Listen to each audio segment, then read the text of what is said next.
বছরের লাগাতার পরিশ্রম চেনাব সেতু নির্মাণের নেপথ্যে রয়েছেন এক ভারতীয় ইঞ্জিনিয়ার প্রফেসর মাধবীলতা। বেঙ্গালুরুর ইন্ডিয়ান ইনস্টিটিউট অফ সায়েন্স অর্থাৎ IISc এর অধ্যাপিকা। তিনি চেনাব সেতুর নকশা থেকে শুরু করে নির্মাণ কাজে গুরুত্বপূর্ণ ভূমিকা পালন করেছেন। গত 6 জুন চেনাব রেলওয়ে ব্রিজের উদ্বোধন করেন প্রধানমন্ত্রী নরেন্দ্র মোদী। এটি বিশ্বের সর্বোচ্চ রেল ব্রিজ। জম্মুকে শ্রীনগরের সঙ্গে যুক্ত করেছে এই সেতু। চেনাব নদীর তলদেশ থেকে 359 মিটার উঁচু 1315 মিটার দীর্ঘ সেতুটি আইফেল টাওয়ারের থেকেও 35 মিটার উঁচু। এই সেতুটির আয়ু ধরা হয়েছে 120 বছর। ঘন্টায় 260 কিলোমিটার গতির ঝড় এবং ভূমিকম্পের মতো প্রাকৃতিক দুর্যোগ সহ্য করতে সক্ষম এই সেতু তৈরিতে খরচ হয়েছে 1486 কোটি টাকা। জানা যায় এই সেতু নির্মাণের নেপথ্যে রয়েছেন এক ভারতীয় ইঞ্জিনিয়ার প্রফেসর মাধবীলতা। বেঙ্গালুরুর Indian Institute of Science IISc এর অধ্যাপিকা। তিনি চেনাব সেতুর নকশা থেকে শুরু করে নির্মাণ কাজে গুরুত্বপূর্ণ ভূমিকা পালন করেছেন।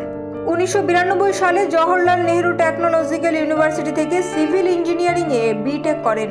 এরপর NIT ওয়ারাঙ্গাল থেকে MTech এ গোল্ড মেডেল সহ পাশ করেন।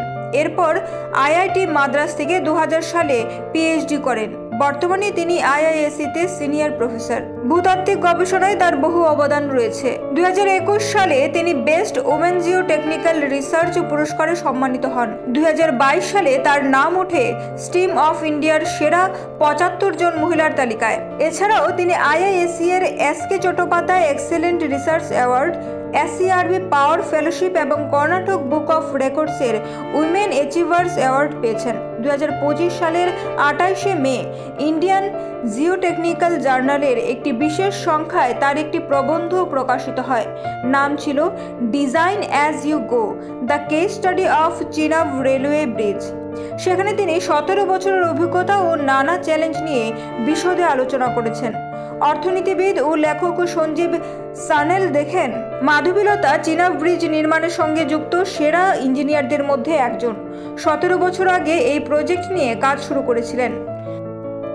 ব্যুরো রিপোর্ট, পাবলিক নাও।